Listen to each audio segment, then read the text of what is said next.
Anda kembali di Kompas Siang, saudara. Royalti musik terus berpolemik setelah perseteruan antara penyanyi dan pencipta lagu muncul konflik dari usaha restoran. Sejumlah pemilik restoran bahkan enggan memasang lagu musisi di Indonesia karena takut membayar royalti sesuai yang sudah diatur. Bahkan ternyata memutar musik instrumental di kafe juga harus membayar royalti.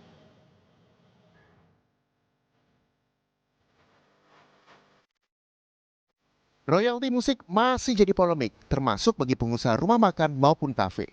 Khawatir tersandung masalah royalti, sejumlah kafe memilih untuk tak lagi memutar lagu. Ada juga yang memilih memutar musik instrumental untuk menjaga suasana agar tetap nyaman. Ya aneh aja sih menurut saya. Orang denger musik doang gitu di kafe harus bayar gitu. Seharusnya seperti apa mas? Nggak apa-apa gitu. Seharusnya sih nggak apa-apa ya harusnya. Cuma kan kita nggak bisa ngatur ya. Akhirnya berganti. Akhirnya kita ganti jadi instrumen aja. Udah kalau misalkan musisi Indonesia itu menetapkan untuk membayar royalti, ya kita stylenya instrumen atau enggak lagu-lagu barat aja gitu. Namun ternyata, memutar musik instrumental di kafe juga harus membayar royalti. Ketua Lembaga Manajemen Kolektif Nasional, Dharma Oratmangun, bilang instrumen termasuk dalam sebuah karya musik yang dibuat dan dimiliki baik oleh pribadi maupun badan terkait.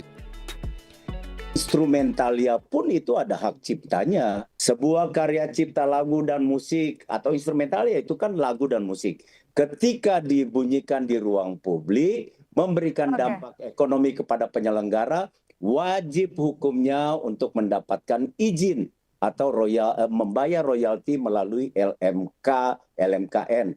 Itu amanat dalam undang-undang.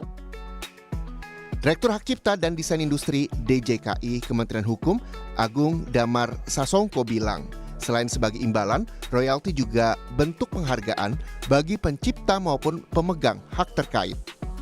Sebenarnya kalau kita bicara royalti, royalti ini kan memberikan imbalan kepada pencipta atau pemegang hak cipta ya, karena atas pemanfaatan karya lagu atau musik yang digunakan untuk kepentingan komersial. Jadi sebenarnya kalau kita melihat dari ketentuan ini, sebenarnya ketentuan ini sudah sejak lama. Sejak ada Undang-Undang Hak Cipta tahun 82, itu juga sudah diatur bahwa ada penghargaan kepada pencipta atau pemegang hak dan pemilik hak terkait ya. Di sisi lain, aturan pembayaran royalti kepada pencipta lagu dan pemilik hak cipta ini juga menjadi bagian dari upaya perlindungan terhadap kekayaan intelektual di Indonesia. Tim Liputan, Kompas TV.